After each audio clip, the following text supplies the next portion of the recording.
A very good evening, all of you. So nice to be here.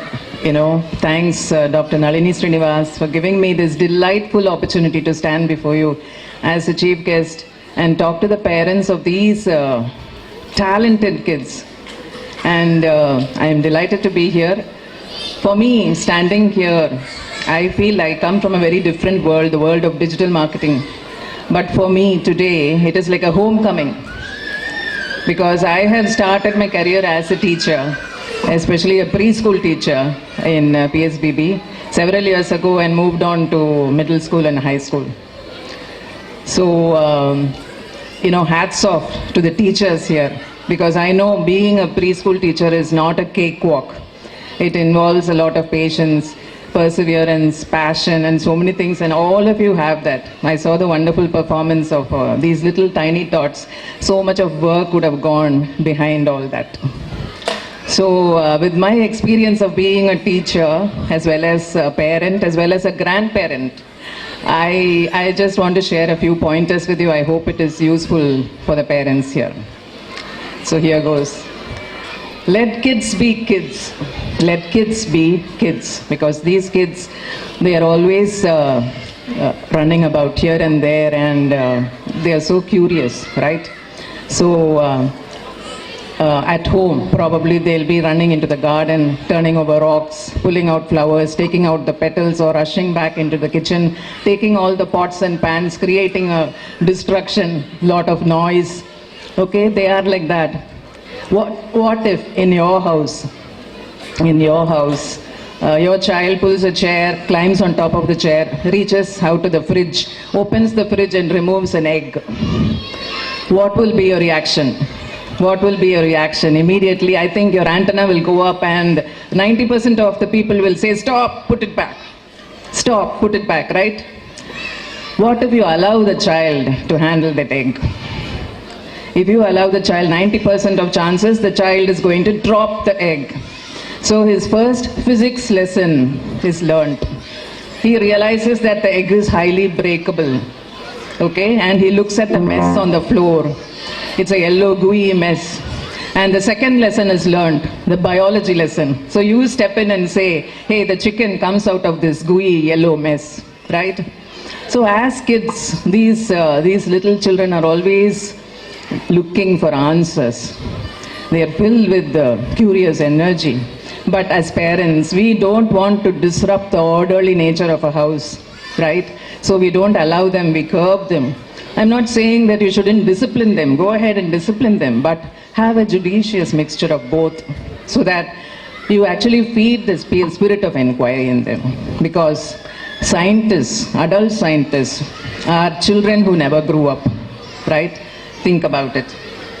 So all of you young parents, I notice that you go through life with a lot of checklists, right? Music class, reading class, and this dance class, tennis class, so on and so forth, right? That's how young parents go through the day and keep checking your checklist, and your child has to be the best in everything. Don't we all feel that?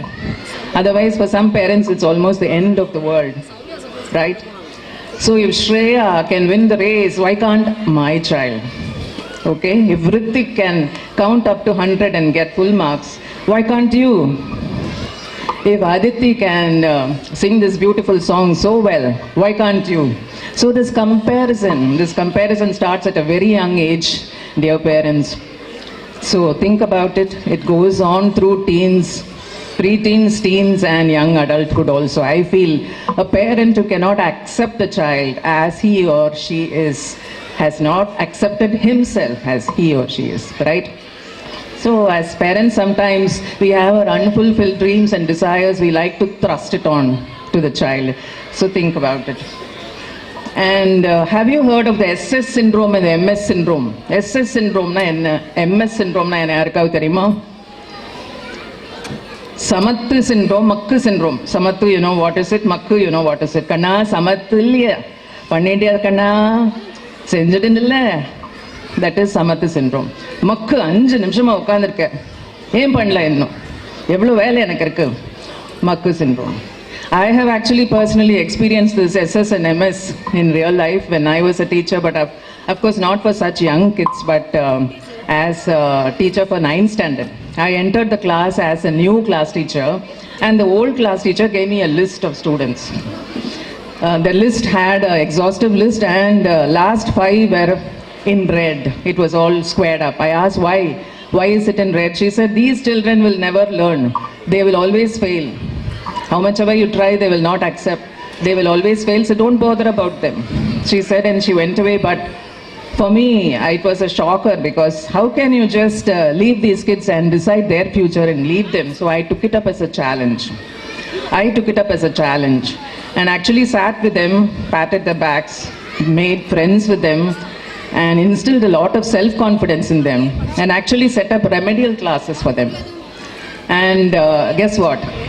In a few months, these 5 kids were almost on par with the rest of the kids.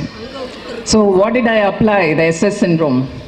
So today, or probably tomorrow, the teacher gives something for your child to write. Now it is a slanting line, sleeping line, all those things, right? So one full page the child is supposed to write. Child is so energetic and wants to run around. So which syndrome will you apply, the SS or the MS? So think about it. So all of you have great careers, I'm sure. You put your heart and soul into your career, right? I have a question for you. How many of you really put your heart and soul for your child, especially when time is concerned? There was a child who went up to his father and said, Appa, why do you give always the best for your boss and the rest to me? Why do you give always the best for your boss? Because boss, we have to give the best, right? Sometimes only the rest comes to him. His Appa had no answer at that time. He did not have any answer, but later on, the child grew up, got a career, left the house. That time he realized that he had missed out on so much of his childhood. He had missed out making mud pies for the child. He had missed out going for parent-teacher meetings and listening to the teacher wax eloquent about the child's naughty antics. He had missed out coming for this annual day or watching the child perform. He had missed out taking the child for birthday parties. He had missed out so much of his childhood, the laughter, the love of his childhood. Think about it.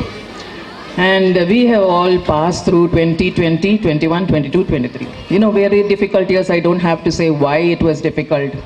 It is very important for the kids who were born during the lockdown, before and after, to socialize with kids of other age. It's so important. Make sure you set up play dates, and make sure you mix your children with ages of his or her own group. If you live in a gated community, it's good because there are kids playing. If not, you set up play dates. Don't make them mingle around only with adults, because adults get busy. So what will happen? The child will take a device and start watching Peppa Pig for hours together. So socialization is so important. Travel is so important also. So travel is a great teacher. So make sure you take those 2-day trips or 1-week trips with your entire family, so that the bonding will take place. Because they learn so much from travel, right? So I wanted to tell you about that point also. And this point is so important. Be who you want your child to be. If you want your child to be honest, loving, giving, benevolent, you be honest, loving, giving, and benevolent. If you want your child to use only good words and not bad words, make sure you mind your language. If you want your child not to watch hours and hours of YouTube shows or play using the phone, make sure you put away your phone first. You have no right to reprimand your child not to use devices if you cannot do it yourself. If you want your child to read, fill your house with lots of books. There are so many wonderful books available, right? Picture books, audio books. They cannot read now. So lift him and put him on the lap and read for him or her. And soon enough, they will start reading, and they will open the book themselves and start reading. This is such a wonderful habit to nurture. As kids, they hate advice.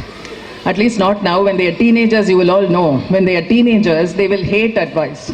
But they are always observant, especially at this age. They are always observant and they follow what you do. So make sure you set the tone in your house of who you want your child to be. So now soon they'll all grow up.